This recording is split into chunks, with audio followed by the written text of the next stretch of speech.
Bob Marley was the most revolutionary music star the world has ever seen. He was a political figure. He was a religious figure.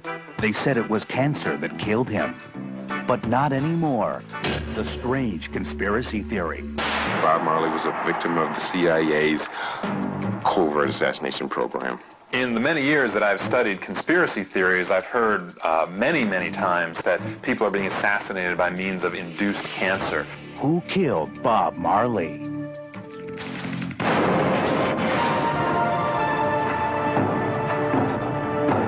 This is Strange Universe, the phenomenal daily news magazine. Now, Emmett Miller.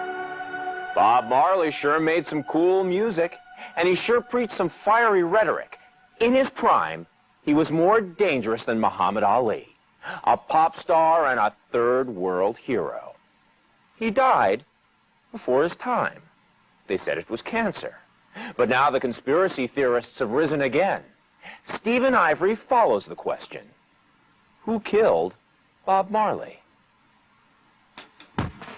Bob Marley was the most powerful political black man alive in the 1970s. He was more than the king of reggae. Bob Marley's music made him a walking political weapon. It also made him a marked man.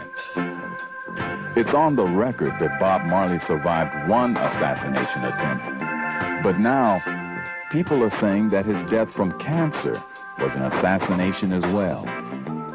Bob Marley was in actuality a target of the Central Intelligence Agency because Bob Marley was at the forefront of a very broad-based social movement. Bob Marley's music was about life and death. It was about politics. It was about spirituality. It was about overthrowing the pernicious system. So naturally, they wanted him dead. In nearly a decade of my research in conspiracy theories, I've heard many times the theory that people are being assassinated by induced cancers. To understand the strange circumstances of Bob Marley's death, we must go back to where his life began. To Trenchtown, the violent and politically charged ghetto in Kingston, Jamaica, where Bob Marley formed a singing group called the Wailers. I mean, Bob's music was about life and death. It was about salvation and hope. That was Bob Marley. Roger Steffens is one of the world's foremost authorities on Bob Marley. He transcended popular music. He was a political figure. He was a religious figure. He is someone whose words have brought solace to folks all over the world. Bob Marley was also a Rastafarian, a renegade philosophy that embraced the African leader Haile Selassie as a living god and marijuana as a sacrament. The combination of music, belief, his lion's mane of hair, and the ever-present smoke turned him into a living legend. But as his fame grew around the world, Bob Marley found political enemies at home. In December 1976, gunmen stormed into his house, shooting. The CIA was vitally interested in everything he did. They kept files on him.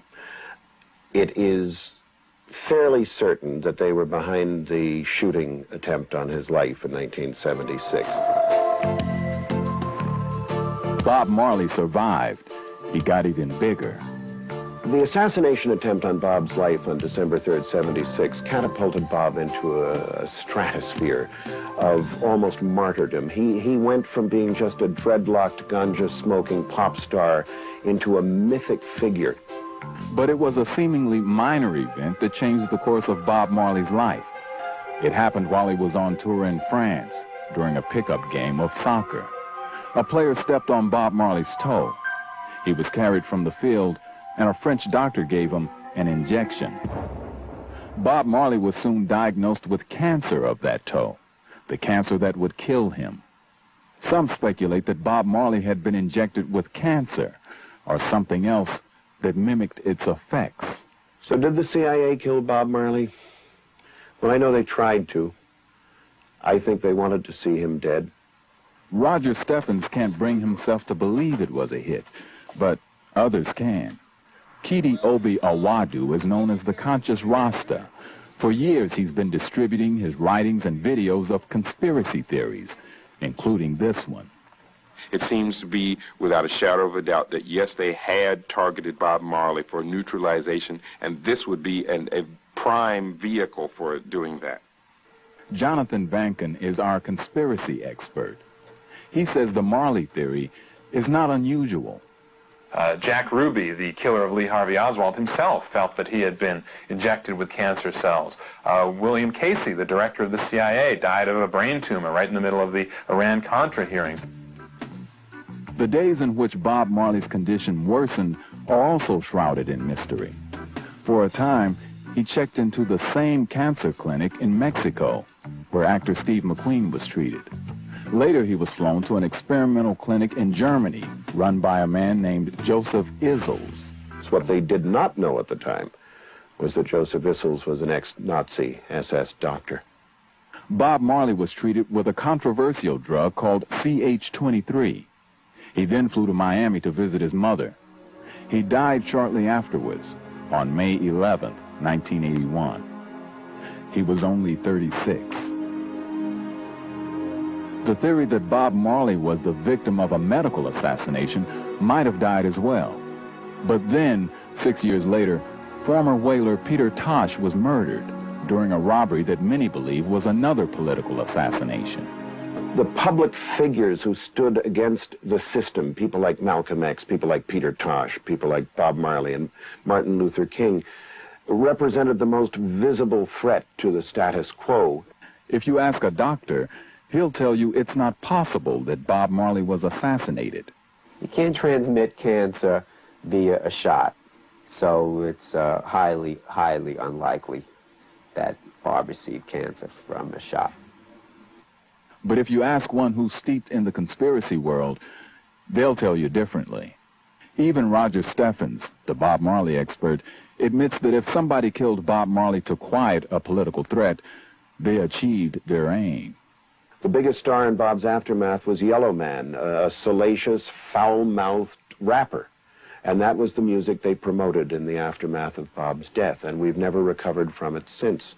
So in effect, his death accomplished a great deal of what the CIA was trying to do, which was to prevent the music from being a political vehicle.